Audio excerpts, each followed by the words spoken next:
Hi, welcome back to Good in Bed. Um, I don't even know what to say right now because I literally just filmed an entire episode and then my laptop died literally 10 seconds before I was going to end the video and it literally deleted the whole entire thing. So, whatever, who cares? I'm just going to refilm it. And yeah.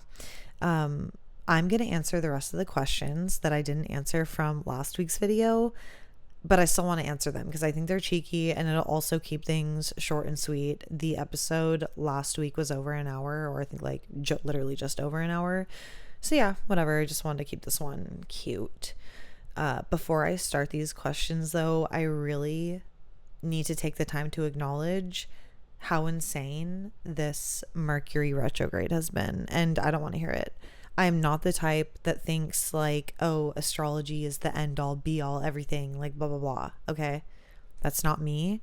All I'm saying is that it's not a coincidence that 3 days into Mercury retrograde, I get a flat tire on the way to work and I'm hearing from people that I don't want to hear about, and I'm hearing from exes, and I'm hearing from blah blah blah, okay? And insane shit is happening to literally everyone I know. And I can't give the details of that.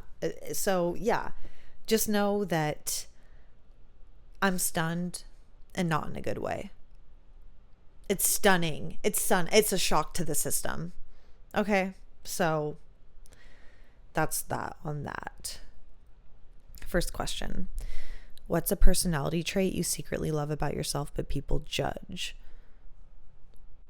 Other people's judgments of me are not my business at all, and I have no desire or interest in making them my business. Okay?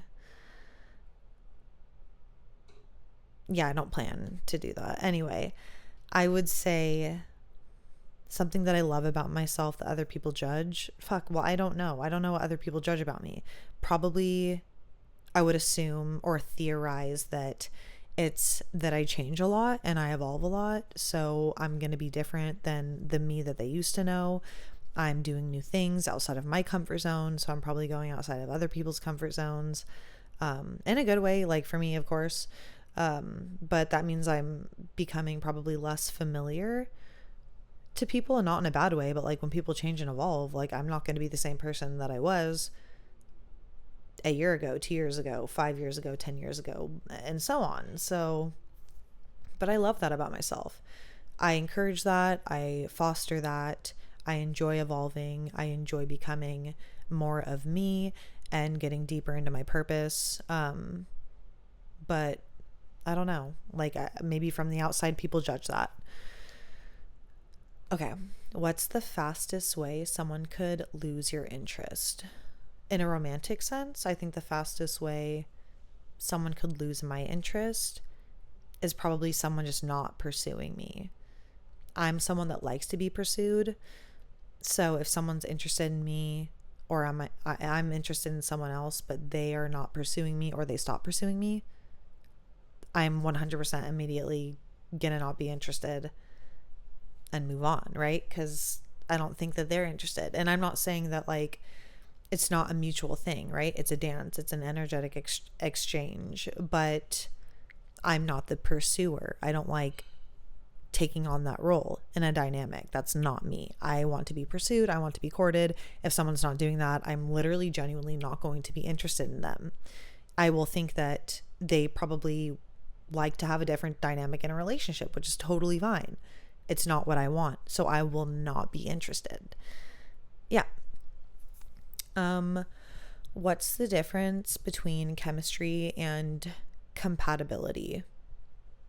I think that chemistry is like an energetic exchange and it can be attraction. I also think that you can have different types of chemistry with different people, not just romantic, but like friendships, like anything. But I think that having romantic compatibility or even friendship compatibility period, okay, is I think more about like structural integration. And I don't mean like a complete merging, right? Like, because even if you're compatible with someone, even if you're in a relationship with someone, you still have autonomy. You still want to have sovereignty, you know what I mean? But I think that it's just like the way that things are going to work out logistically. You know what I mean? People can be attracted to each other and have chemistry, but not even be remotely interested in living the type of lifestyle that one another desires. Or you can not want the same things for your life or your relationship or whatever, like big or small. Those things matter when it comes to being actually compatible. But when you're attracted to someone or you have chemistry, like I feel like that's a lot more simple. Compatibility, I think, is like compounded, right? It has to do with like multiple different factors. It's a bigger picture. Chemistry is more of like an essence of energy, right? So it's like you can just have that in a moment with someone, and not have to be 100% compatible with them. So yeah. What's something people confuse for confidence? Well, my answer to that would be arrogance. But the question directly after that is literally, what's the difference between confidence and arrogance? And I would say that confidence is more secure. I also think that confidence is calm. Like, I view arrogance as overcompensation for insecurity. And I do think that a confident person can also be arrogant, but I don't know. I just think like the essence of arrogance comes from masking an insecurity. That's how I interpret it. Whenever I interact with someone that's like really arrogant, I don't know. I'm just like, they must like secretly think, I don't know, like the invert. I don't know. Like, it's weird. It just gives me a weird vibe. Or maybe they're just fucking out of touch, or maybe they just think they're, I don't know. I just think that arrogance is fucking obnoxious and people that are confident are cool. So yeah, that's what I would say. What's the most delusional thing someone has said to you while trying to flirt? I think it's personally disgusting. Like, I don't even think delusional. Like, it is delusional, but it's also disgusting, in my opinion, right? Like, other people don't have to be disgusted by this. Like, for all the like sensitive people. No, I'm just kidding. But when someone messages me expressing interest in me and they're suggesting that I facilitate coming to them. First of all, these are typically men or people that are older than me. Like, why are you 45 years old on Raya messaging someone 20 years younger than you, suggesting that I should travel across multiple cities to come and meet you when you were the one interested in me? I don't know. To me, it's disgusting. And it just shows a lack of initiative. Like, I know it's like it's not that serious, but it is that serious. Because if that's how you're showing up front, when people are typically going to be showing up like not on their best behavior, but like as their best selves, that's disgusting. I don't want to set that precedent. Like, I don't know. And it's also not like, it's just not what I want. I want someone that takes initiative and has a good plan. Okay, whatever. So yeah, to me, that's like immediate one, like just disinterest. That's another way but also that would qualify as a not pursuing me person. You know what I mean? So like, people that are in pursuit of me, that alone does not make me interested in you. You have to be pursuing me in the right way, okay? Not messaging me some bullshit. So yeah. What's a trait you have that makes your life harder but you refuse to change? I mean, probably what I said before, just like that I love to change and evolve.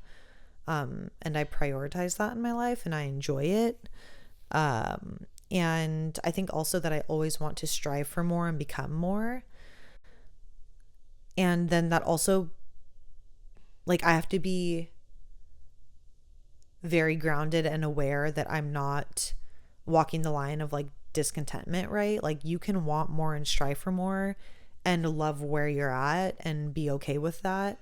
and be dedicated to the journey of, like I said, becoming. Um, yeah, so that's what I think I would say. Because I really don't think I'll ever, like, that part of me will literally never go away till the day I die, I think. Do you think mystery is important in attraction? Yeah, I do. I think that mystery is good, but not too much mystery. Okay? Mystery is good for, like, creating that healthy tension. And I think that not giving it up or giving up everything about yourself right away um, leaves room and opportunity for someone else to be able to get to know you more over time. And I definitely think that, like, people use mysteriousness strategically, like they almost like weaponize it. It's like, whatever, fuck it. But I think that it should be like genuine. Like,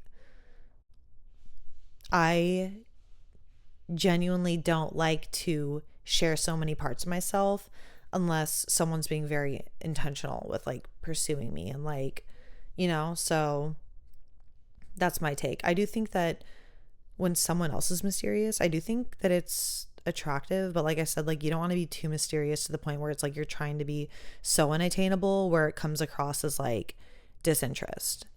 But also there are people that are just going to not be interested in you. But if we're talking someone that's interested in me, but they're like so mysterious that it's like teetering the line of like avoidance, I don't like that. I think that that is so, I don't know. I just don't care. Bye. um, what kind of attention actually impresses you? Well, I'm definitely a quality over quantity type of girl. Preferably, I'd have both quality and quantity, because that's what I prefer. A lot of good things. But yeah, I would say that, I mean, attention as a concept is so fleeting and very easily attainable. So I think it's more of the who, what, when, where, why, and how. How are you giving me attention and why is more important to me than attention, generally speaking. So yeah. Also, someone asked, how do you shirk the guilt of responsibility put onto you by others? I love this question. I'm going to answer this through the lens of looking at more like dysfunction. If we're talking, you have a dysfunctional amount of maybe codependence or responsibility that is put onto you by other people. That's how I'm looking at it, right? I think that you have to be okay with other people misunderstanding you. You have to be secure in who you are. You have to be, and by the way, when I say, oh, you have to be okay with it, it's like that doesn't happen immediately. Like, you can't all of a sudden just, oh, I'm okay with it now. No, typically, again, these things, and it's like you can decide that consciously, right? You can intellectualize that you want to be okay with that. Oh, I want to be okay with people misunderstanding me. Typically, though, it takes repetition and it's like a compounded thing. You have to experience that. You have to experience being misunderstood to be able to become comfortable with it, or I can just speak for myself. I'm also, again, looking through the lens of someone that is maybe the person that takes on too much responsibility in their relationships or is put into the position or playing a role that they did not agree to, that they've been assigned in a family dynamic, in a relational dynamic, whatever it is. Yeah, I think that it's like you have to be okay with yourself. You have to know that you are advocating for yourself. And that's not going to be anyone else's responsibility. You have to do that for yourself. You have to make the right decision for yourself. And just because you can't do everything for other people doesn't mean you don't care about them. In fact, I think that by not taking on so much of other people's shit, you are actually giving them the opportunity to deal with their own stuff. And I don't mean that in a way of like not showing up for your community. Again, I'm more so referring to dysfunction. I think community is a whole nother topic that is actually really relevant, even pertaining to this question. But It's a relevant theme in my life, and pretty much everyone I know is really craving community right now, and true community that actually shows up for each other, not only when it's just convenient for them and beneficial for them. Because I feel like that happens a lot in today's day and age, where it's like people only want to have community when it's convenient. But honestly, sometimes showing up for people is not convenient, but you do that because that's what you do for your people. And that's, I don't know, like when I love someone, I care about someone, I'm going to show up for them because I view that as a gift that I get the opportunity, and I'm flattered. Um, but when it comes to other people putting on responsibility, or other people putting responsibility on you that you did not agree to, or where it's like unhealthy or dysfunctional, that's totally different. Again, I think that it's like you need to be okay, and you need to be, oh my gosh, see, it's becoming hard for me to talk now. You just have to know yourself. You have to know when to give yourself grace, when to show up. You have to have boundaries. You have to know that what's going to be healthy for you, you know? So yeah, I think that a lot of that is just like being okay with being misunderstood by other people, that you're not going to always be playing the role that they want you to play. And if you were playing that before and now you realize you're not okay with doing that going forward, they're probably going to have a problem with that. If you're creating boundaries that you've never had before, it's going to be different for them. Even if eventually they are okay with it, it's going to be different at first for everyone. So yeah. Should I stop it there? Maybe I should stop it there.